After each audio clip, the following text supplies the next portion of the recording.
Shalom, family.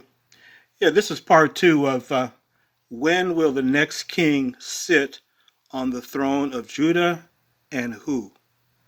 So we're going to talk about when and who would it be. We're going to look at the prophecies and see if we can get that figured out today. And we will have an answer for you.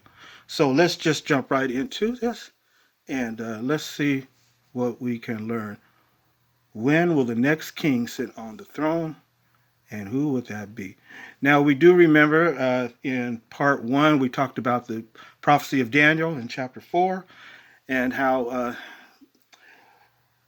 King Nebuchadnezzar, who had taken Zedekiah and the tribe of Judah, taken them captive in the year 607 BCE. And Nebuchadnezzar had a series of dreams, and he would ask Daniel to come and interpret them for him because he couldn't understand them. And one of the dreams that he had was in Daniel chapter 4 and verse 13, which we covered in part one, but just really a quick recap. In verse 14, he said to chop the tree down, cut off its branches. He had a dream of a tree being chopped down, and the rootstock would be left in the earth. And in verse 16, the rootstock would be bounded with iron and copper for 7 times there. 7 times leave the rootstock in it. And we talked about that in the previous video as far as Zedekiah was the last king to sit on that throne. But then let's see what happened after that. Okay, so if we go to 2 Kings chapter 25, this was written by Jeremiah, wrote the book of Kings. And let's see what happened in that year 607 when Babylon came. Let's see the series of events that took place. Things were moving very quickly. So in 2 Kings chapter 25, notice in verse 2, it says, "And the city was under siege until the 11th year of King Zedekiah." On verse 3, on the 9th day of the 4th month, the famine was severe in the city, and there was no food for the people of the land. Okay, so we know here that in 607 BCE, when Nebuchadnezzar and Babylon came, took Zedekiah, well, actually before they took Zedekiah, it says here that in the 9th day on the 4th month was Tammuz, which corresponds to our June and July, there was a siege, and so there was a famine. Now let's continue on in verses 6 and 7. Verse 6 says, "Then they seized the king and brought him up to the king of Babylon at Riblah, and they passed sentence on him." Verse 7, "They slaughtered Zedekiah's sons before his eyes, and Nebuchadnezzar blinded Zedekiah's eyes, bound him with copper fetters, and brought him to Babylon." So that's what happened there. So he tried to escape, but they captured him and they took him to Babylon. Now let's go to verses 8 through 10, another series of events. It says here, in the 5th month, on the 7th day of the month, that is on the 19th year of King Nebuchadnezzar, king of Babylon, it says here that in verse 9, he burned down the house of Jehovah, the king's house, and all the houses of Jerusalem. He also burned down the house of every prominent man. So we see that the house of Jehovah was burned down there in verse 8 there, which happened in the 5th month, which is the month called Ab, which corresponds to our July, August. So in the 5th month of 607, they burned down the house of Jehovah. So they had a siege, they brought a famine, they captured Zedekiah, and now they burned down Jehovah's house. Now let's go down to verse 22 through 25. It says, "King Nebuchadnezzar of Babylon appointed Gedaliah, the son of Ahikam, the son of Shaphan, over the people whom he had left behind in the land of Judah." Okay, so they took Zedekiah away. He was of the royal line, and King Nebuchadnezzar appointed a guy named Gedaliah to be the governor of Judah.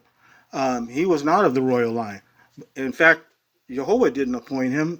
Nebuchadnezzar appointed him, this man called Gedaliah here. And so, but notice what happened to him in verse 25.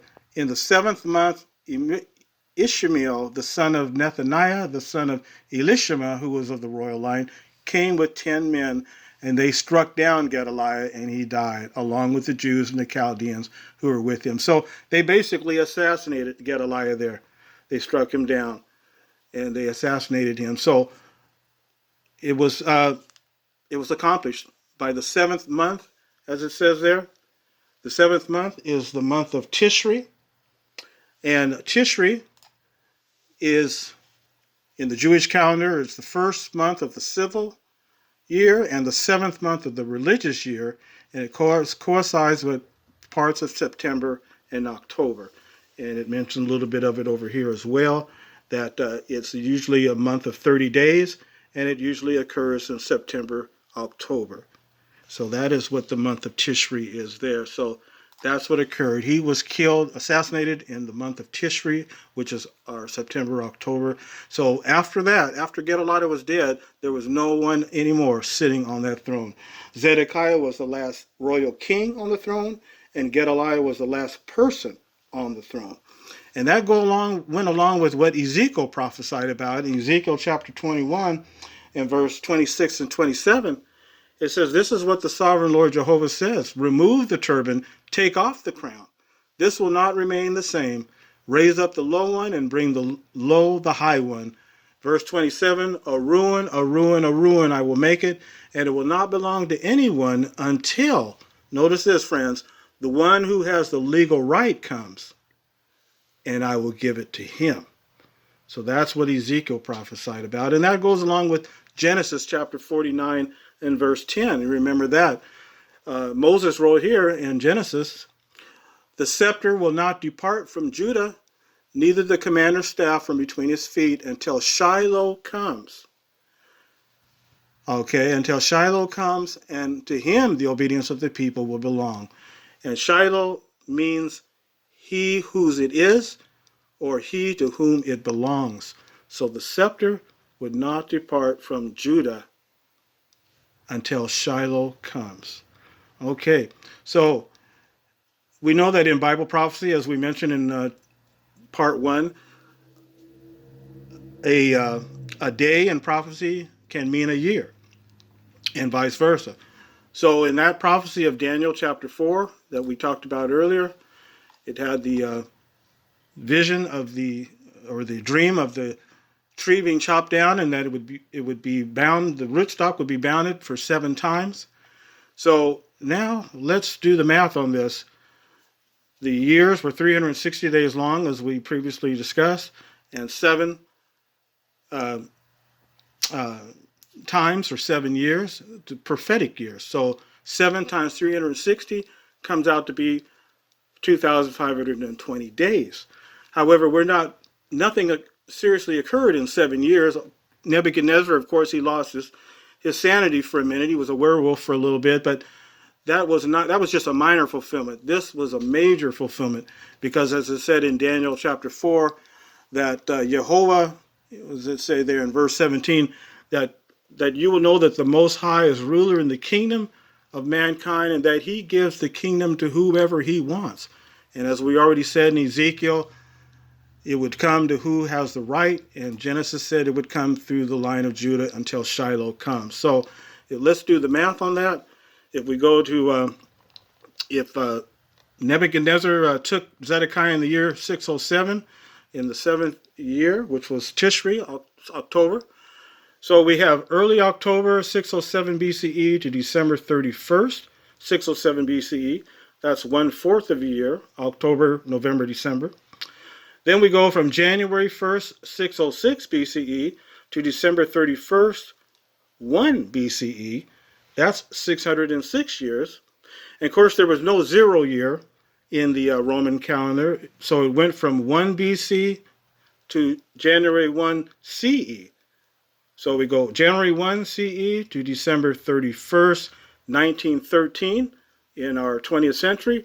That is 1,913 years. And then if we go from January 1st, 1914 to early October 1914, that's 3/4 of a year. So let's do the math on that. 606 plus 1,913, that comes out to 2,519. And then as we mentioned, October through December is 1/4 of a year. And then January 1st, 1914 to early October 1914 is 3/4 of a year. So 1/4 and 3/4 we know equals 1. So we add that 1 to it, and there we go. 2,520 years. But friends, did anything significant happen in the year 1914, particularly in October 1914? Did anything significant happen?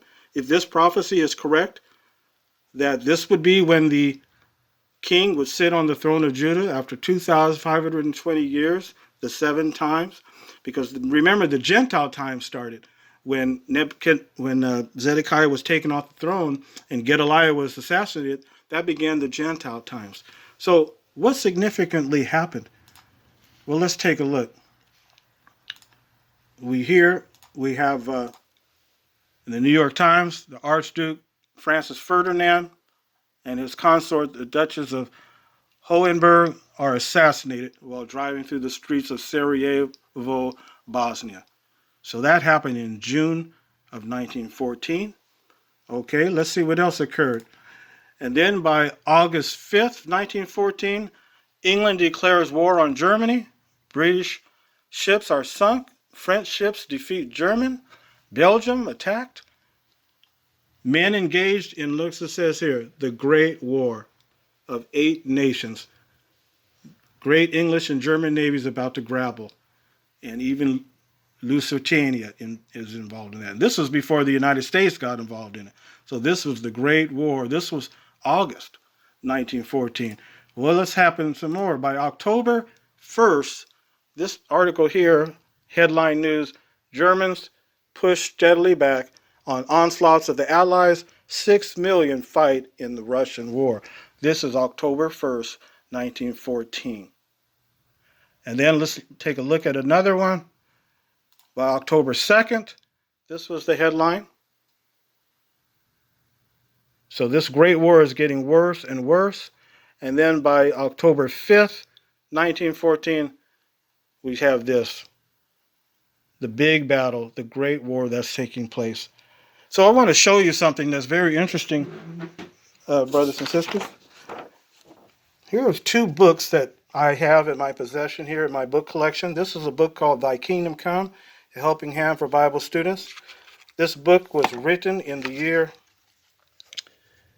1891 by Warshire Bible and Tract Society. It was distributed by a group called the International Bible Students.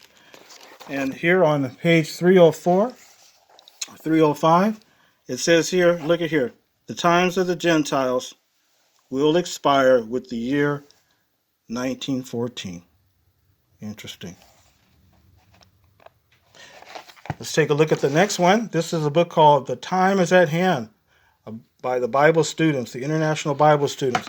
This one was written in the year 1889. And we go over to page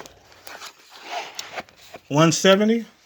It says here, in the preceding chapter, we